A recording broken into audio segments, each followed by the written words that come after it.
Welcome back to Budget Kitchen. Let's make some kitchen sink cookies. Alright, first we're going to start with 1.25 cups of flour. Make sure it is sifted. Then add half a teaspoon of baking soda. Next we're going to add the wet ingredients. We're going to start with a stick or 1 cup of butter, 1/2 cup of brown sugar, 1 egg, 1/4 cup of granulated sugar, and 3 teaspoons of vanilla. Okay, now I just want to point out here that you want to mix your wet ingredients really, really well. You cannot overmix wet ingredients, but you can overmix it. Once you add the dry ingredients, the flour, the gluten will activate and give a different consistency. So just make sure you're mixing really well with the wet ingredients first, and then combine everything till it has this kind of jagged consistency. One of the things I really love about kitchen sink cookies is that you can literally use whatever you have laying around the house. We used my kids' old Halloween candy that was left over, and some pretzels, and some oats, and some cranberries. Once you've mixed in your yummy little bits of whatever you have laying around the house, go ahead and roll those out into 1-inch balls like so, and put about 12 on your baking sheet.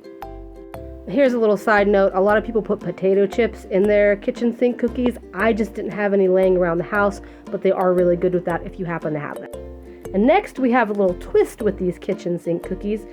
I didn't have any caramels lying around the house either, but I know how to make caramel, an easy caramel drizzle on the stove. And you start with 1 can of sweetened condensed milk. And then you add 1 cup of very tightly packed brown sugar. You could also add a little pinch of salt here if you want to add some depth of flavor. I didn't know, and it tasted fine, but salt would have been good in retrospect.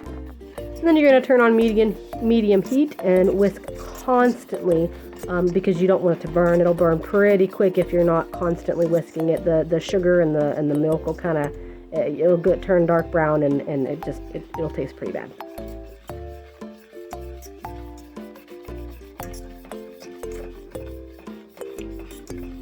And then you'll go ahead and see that the caramel sauce is starting to thin out a little bit. It's cooking through really nicely. It's getting that nice little drizzle, that glaze to it.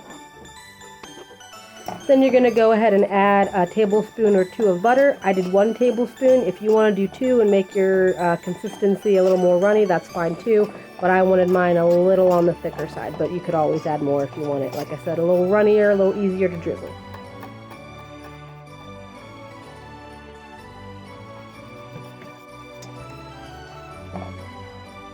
Alright, and these cookies were baked for about 13 minutes at 350 degrees Fahrenheit.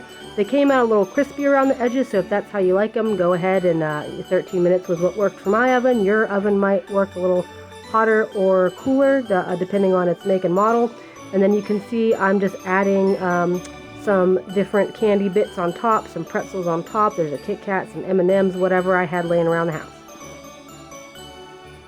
And here's what they look like after I kind of spruced them up and put some stuff on top. And then here at the very end, I just grabbed a little bit of peanut butter because I like peanut butter, but that part's totally optional. And some of that caramel drizzle, and I drizzled both of them on top.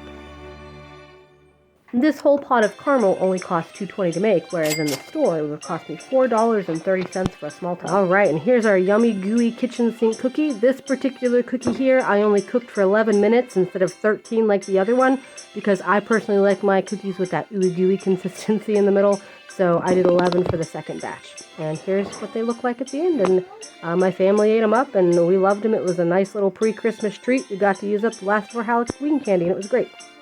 And as if making your own cookies isn't satisfying enough, you also have the knowledge that these cookies cost about $2.33 to make for 2 dozen versus comparable cookies at Aldi, which are $3.25 for 10. So not only you're having a delicious treat, you're saving money doing it. If you want more great tips on how to make good food and save money, go ahead and give us a like and subscribe to Budget Kitchen. Thanks. See you next time.